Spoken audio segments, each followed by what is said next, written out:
தேனி மாவட்டம் பெரியகுளம் அருகே கீழ வடகரையில் சேகரிக்கப்படும் குப்பைகள் அங்குள்ள கல் குவாரியில் கொட்டப்பட்டு தீ வைத்து எரிக்கப்படுகின்றன. இதனால் சுவாச கோளாறு உள்ளிட்ட நோய்களால் பொதுமக்கள் பாதிக்கப்பட்டுள்ளனர். இதனிடையே வேலூர் மாவட்டம் பேர்ணாம்பட்டு அருகே வனப்பகுதியில் இறைச்சி கழிவுகள் கொட்டப்படுவதால் வன விலங்குகள் ஊருக்குள் நுழையும் ஆபத்து இருப்பதாக பொதுமக்கள் அச்சம் தெரிவித்துள்ளனர். ரொம்ப அராஜகம் பண்றாங்க சார். முட்டைங்க எப்போ பார்த்தாலும் கொட்டிட்டு போயிடுறாங்க. அது வாத்து முட்டை தெரியல, கோழி முட்டைன்னு தெரியல. அதில் புழுகு எல்லாமே இருக்கு. இதனால இங்கே நாங்கள் மாடுலாம் ஓட்டின்னு வரோம். இந்த மாட்டுக்கு வரைய மாட்டோம். ரொம்ப பாதிப்பாக இருக்குது இந்த பக்கம். இந்த வனத்துறை இப்போ இதில் ரொம்ப எப்போவுமே அராஜகம் பண்ணிக்கிறாங்க. இங்கே இதனால ரொம்ப ஸ்மெல்லு. இது தண்ணி குடிக்க மாட்டேன் இந்த மாடுங்க. இந்த சிறுத்தை பாவம் இதாகிடுது. அதனால் நாய்ங்களாம் ஜாஸ்தி அந்த ஆடுங்க மாடுங்களை கடிச்சுனுக்கு சார். சென்னையை அடுத்த பூவிருந்தவல்லியில் சாலை பாதுகாப்பு வாரத்தையொட்டி காவல்துறையினரும் பெருநகர தொடர்வண்டி திட்ட பணியாளர்களும் இருசக்கர ஊர்தி ஊர்வலம் நடத்தினர்.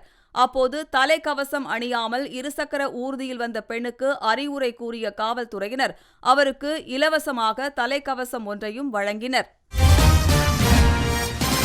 தென்காசி மாவட்டம் குண்டாறு நீர்த்தேக்கத்தில் தேசிய பேரிடர் மீட்புக் குழுவினர் ஒத்திகை நிகழ்ச்சி நடத்தினர்.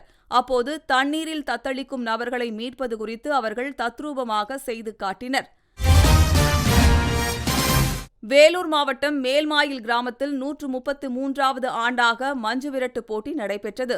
இதில் பல்வேறு பகுதிகளில் இருந்து கொண்டுவரப்பட்ட காளைகள் ஒன்றன் பின் ஒன்றாக சீறி பாய்ந்தன. குறைந்த நேரத்தில் அதிவேகத்தில் ஓடிய காளைகளின் உரிமையாளர்களுக்கு பரிசுகள் வழங்கப்பட்டன. திருவள்ளூர் மாவட்டம் ஆரணி ஆற்றில் கட்டப்பட்டுள்ள தற்காலிக தரைப்பாலத்தில் திடீரென மண் சரிவு ஏற்பட்டது. அப்போது ஆற்றை கடக்க முயன்ற உழவூர்தி ஒன்று சேற்றில் சிக்கியதால் பரபரப்பு நிலவியது. நீண்ட போராட்டத்திற்கு பிறகு அந்த உழவூர்தியை விவசாயிகள் மீட்டனர். திருவண்ணாமலை மாவட்டம் வந்தவாசியில் நெடுஞ்சாலையோர ஆக்கிரமிப்புகள் அகற்றப்பட்டன.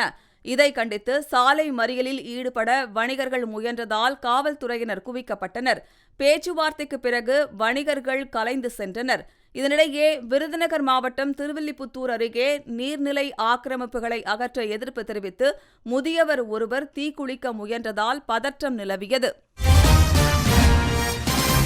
கோவில்பட்டி சிட்கோ தொழிற்பேட்டையில் உள்ள கிடங்கில் உர மூட்டைகள் பதுக்கி வைக்கப்பட்டிருப்பதாக கிடைத்த தகவலை அடுத்து காவல்துறையினர் அங்கு ஆய்வு நடத்தினர். அப்போது 20 டன் யூரியா உரம் பறிமுதல் செய்யப்பட்டது. இது தொடர்பாக ராஜ்குமார் என்ற திமுக நிர்வாகி உட்பட 2 பேர் கைது செய்யப்பட்டுள்ளனர். திருவள்ளூர் மாவட்ட அரசு மருத்துவமனையில் ஊடுகதிர் சிகிச்சை பெற வந்த ராஜீவ்காந்தம் என்ற மூதாட்டிக்கு உதவுவது போல நடித்த இளைஞர் ஒருவர் அவரிடம் இருந்த 4 பவுன் நகைகளை திருடி சென்றுள்ளார். தப்பி சென்ற அந்த நபரை கைது செய்து நகையை மீட்குமாறு உறவினர்கள் கோரிக்கை விடுத்துள்ளனர்.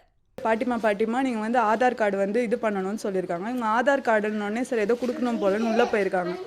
சைனுக்கு பதில் கை நாட்டு வாங்கியிருக்காங்க. சரி எல்லாமே பண்ணுறாங்களேன்னு சொல்லிட்டு இந்த செக்கப் போகணும், நீங்கள் செயின் கழட்டி வச்சுட்டு போங்க. இவங்க கழட்டி வச்சுட்டு போயிருக்காங்க. பார்த்தா செயின் இல்லை. சரி அப்போ தான் அவங்க ரியலைஸ் ஆயிருக்காங்க இந்த மாதிரி தெஃப்ட் ஆயிடுச்சுன்னு. அங்கே போலீஸ்லாம் இருந்திருக்காங்க. இவங்க கொடுத்துட்டு வந்திருக்கோம், நீங்கள் கொஞ்சம் சீக்கிரமாக ப்ரொசீட் பண்ணால் நல்லாயிருக்கும்.